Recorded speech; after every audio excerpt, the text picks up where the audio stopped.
Of course, because I love romance, so I'm like, okay, what's going on with these two? What was she thinking when she made that decision? Okay, maybe it's not so bad. Like, there's this invisible string between them, very much giving like that they're mated. And I was like, okay, maybe his alliance is changing. It's kind of like, what's gonna happen here?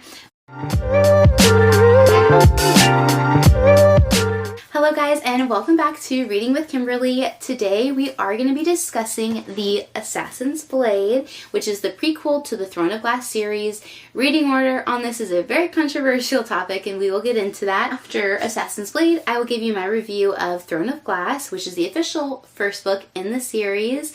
This will be a review that has spoilers, because I have some things I really want to talk to you guys about. If you're someone that has not read these yet, you don't want any spoilers, I suggest you leave this review now and look at another review that doesn't have any spoilers, just because I don't want to ruin it for you. Let's get into it. Assassin's Blade, we're going to start here first because it was the first book I read in the series, and yes, I know it's not recommended. Sarah J Maas does recommend to read in publication order, which I believe puts us in the third or fourth spot in the list.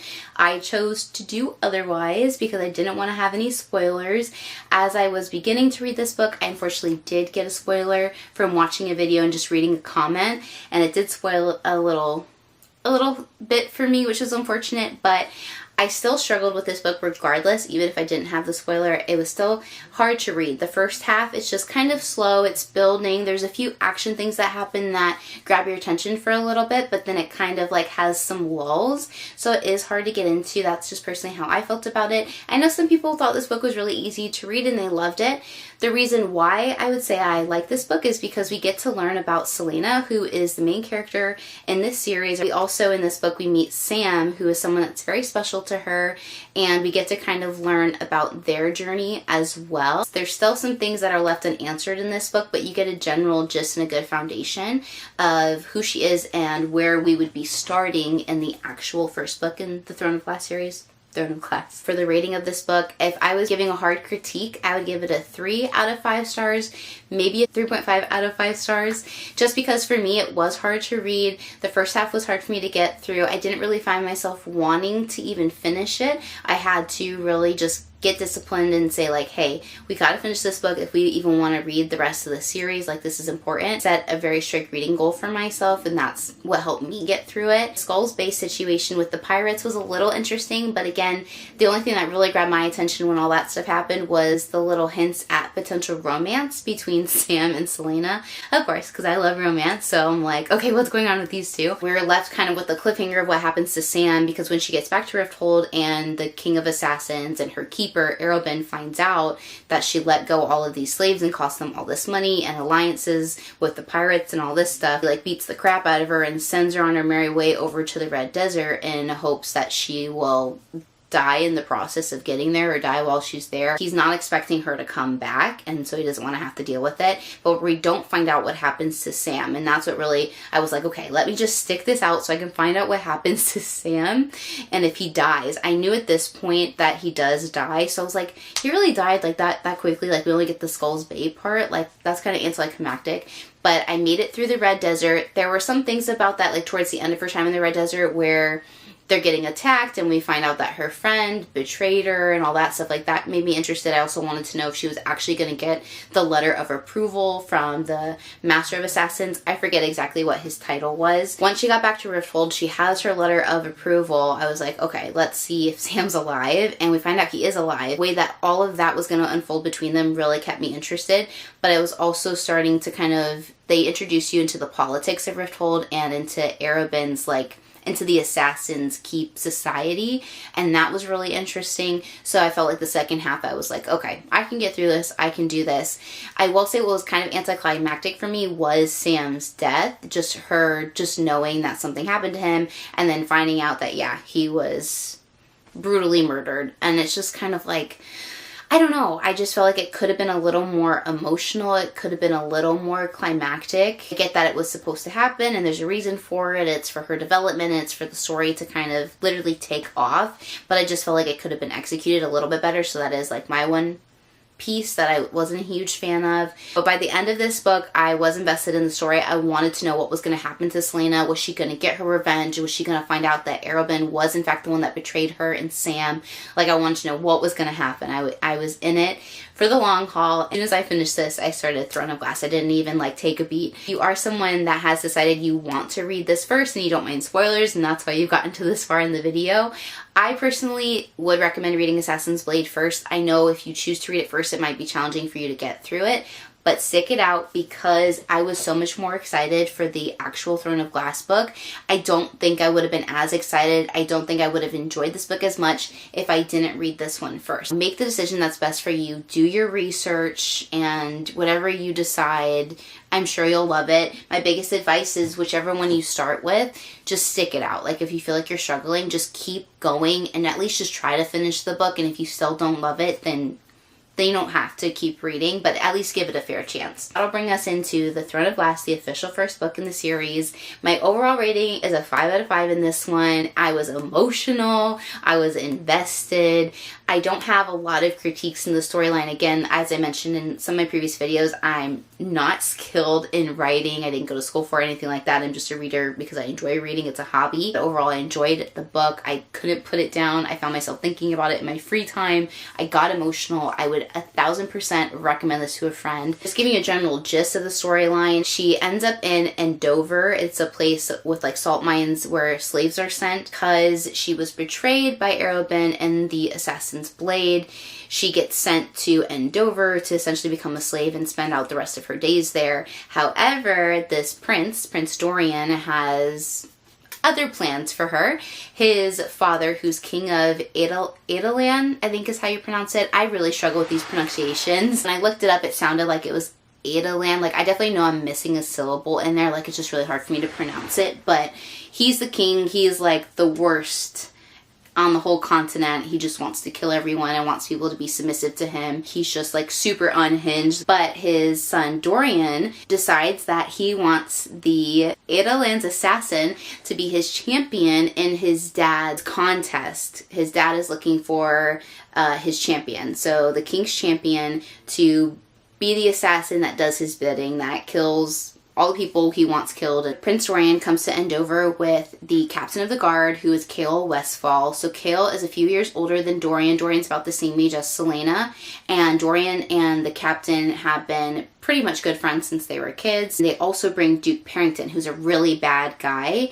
We don't like him. He's terrible. And even Prince Dorian and Cale don't really like him either. But his dad, the king, really trusts Duke Parrington, and that's kind of like his right-hand guy, so he went with them to go pick up Selena. Prince Dorian wants Selena to be his champion in this contest. It's giving very much Hunger Game vibes. It's very similar to that, like the sponsoring, the cleaning them up, the kind of showing them off to the society, like all that stuff. It even has a little bit of Cinderella vibes because there are some balls in here and she's not supposed to go, but she attends one of them, so it has a lot of fun stuff. There's definitely a love triangle between her and Cale and Dorian. I was rooting for Dorian. I did not like Cale. I thought Cale would never trust her and that he would always have his alliance to the king. He was also giving very much younger Arobin vibes. Part of me was like, I bet she's going to be attracted to Cale just because he reminds her of Arobin, and she's definitely giving someone that has daddy issues. Arobin's not her actual dad. Her dad died when she was 8. When they were in Terrasen, I think is how you pronounce it. That's like where she's from, the city. Her parents died tragically, and so Arobin found her, took her in, and then you find this out actually in Assassin's Blade as well, but it's also brought up here again, where Arobin takes her in and literally trains her to be the deadliest assassin that they have in the city. Cale really reminds me of Arobin. I'm just not rooting for them. I have a feeling she's going to gravitate towards him just because of the fact that he has those qualities and he's a little mysterious, and she probably also feels that he's similar to her just because of how he grew up and some of the things that he went through. Definitely not as traumatic and as bad as her, but I think she'll see him more on her level than Dorian. Dorian's this prince who's lived a great life, who's not expected to fight, who like reads books and flirts with girls and is kind of just this like charming guy that gets whoever he wants and does whatever he wants. She does feel drawn to him because he's handsome and he's charming, and I do root for them through the book. Part of me feels that she is a little insincere with him, that she like wants him and it's more of a lust thing and it's not like a genuine love or connection that she feels to him. A lot happens in the book. We obviously find out that she does break up with Dorian as soon as she becomes the king's champion. I immediately know she's gonna try to go for Chaol, which is stupid because her reasoning for breaking up with Dorian was because she's the king's assassin now. She can't be with the prince even if it's in hiding, like it's a conflict of interest, but then she's literally gonna try to hook up with the captain of the guard, who's even more loyal to the king than Prince Dorian is. Like, Dorian is way more likely to have her back than his dad's back. So it just like blew my mind why, like, what was she thinking when she made that decision? I did kind of come around to Chaol when he did offer his sword to her before she was gonna do the final duel. Okay, maybe he's not so bad. And she was, okay, maybe he's not so bad. And then when she was battling Cain and had drank the poison from Caltaine that she had put in the wine, I was super pissed about that. I was so mad at Celaena for not knowing that there was poison, for taking it, for not picking up on Caltaine acting like a skeezy, sketchy little, just like, what are you doing? Like, come on. Sarah J Maas does hint at it when they're at the poison test, that the belladonna poison was the one that Celaena couldn't detect it, and of course that's the one they used in her wine. That was foreshadowed, a little breadcrumb left for us. I did tap it too, and I should have known that that was the poison. I was just hoping she would have just known better not to even take the wine, period, but she did. And when Chaol came over, when Celaena's down, literally like dying and like struggling, not gonna win this duel, he comes over and tells her she needs to get up. He's like the lifeline that's like pulling her like back, like, don't, you know, don't die here, like, come on, get up, like, keep fighting. And she references like a gold string between them, like all of a sudden they're like tethered together now, like there's this invisible string between them. It gave me very Major Mate vibes. A lot of references to what happens in ACOTAR with the High Fae and the powers and the magic and the cauldron, like all of that is referenced in this book. No, she wouldn't bring the mate thing into here, but the way that she describes her connection to Chaol and her attraction to him is it's very much giving like that they're mated. I don't think that's actually going to happen, but that's the way it's described, and that's kind of like what clicked in my brain. The other part of him going over, offering his sword, telling her to get up, and then him stepping in when she did win, but she was unconscious, and they were trying to carry her out. Cain came over, wanting to kill her, given by the king's like nod of approval, like, yeah, go kill her real quick. Chaol steps in and kills Cain with his sword, like instant, like doesn't even think about it, just it kills him because like Celaena's being threatened. And I was like, okay, maybe his alliance is changing. Maybe he is not dedicated to the king. That kind of is like where we're left towards the end of the book. She breaks up with Dorian. It kind of is hinted that she's going to pursue Chaol, and then it's kind of also hinted that maybe his alliance isn't to the king. There's a lot of things that are kind of left up in the air at the end of this book. Stuff with Neheme about how she has magic. She knows these things about the word marks. She can speak the language very fluently, even though she pretended to Celaena that she couldn't. Like, there's like, Neheme is a whole nother situation in and of itself. I still can't figure out if she is a true friend for Celaena or if she has ill intentions. I'm not really sure just yet, so it's kind of like, what's going to happen here? I marked some things that she was doing that I felt was kind of sketchy. That was some of the stuff I tabbed. Like I said, I tabbed things that were being foreshadowed, stuff mentioning like magic, the fae, the word marks, that kind of stuff got tabbed. There was a few things I tabbed where I felt Chaol's alliances were definitely with the king, like things that I felt were like evidence that even though he has this attraction towards Celaena, he's gonna protect the king and not her, even though he says things, but I'm like, he doesn't really mean that. Tab things where I felt like Dorian for sure would protect Celaena, and he was like actually falling for her, and his alliance to his own kingdom was like up in question. There's so much that happens in this book. There's, like I said, the love triangle, the friend or foe situation. There's things that are magic, but they aren't magic. There's stuff that refers, like I said, back to ACOTAR, which is like kind of cool to see that. And I'm glad I read it first because then I can actually appreciate some of the hints at things in this book. There's so much I can say, but that's kind of like the general gist of how I feel where everything is going in the story. I have started Crown of Midnight. I'll make a separate video for that one once I finish it. I am super passionate about this story. Overall, I'm loving the Throne of Glass series. I highly recommend the books. Highly recommend both books. Stick it out if you're struggling. Try to finish the book and just give it a chance. And if you still find yourself hating it, then you can mark it as do not finish and not continue on this series. But I do think it's worth it, especially as someone who loves romance books. And this doesn't have as much romance as most romance books, but it has just enough that I am intrigued, and it has a lot of really cool things with the storyline that can go a bunch of different ways. Sarah J Maas brings in a ton of characters in this series. I feel like even more characters than ACOTAR, especially because we have different POVs, which I really enjoy. I like that we get a little glimpse into Dorian's inner dialogue. We get a glimpse into Kale's inner dialogue, and we get a little bit of Kaltain's inner dialogue. We get obviously Selena's, so it's just kind of nice to have everyone's kind of dialogue.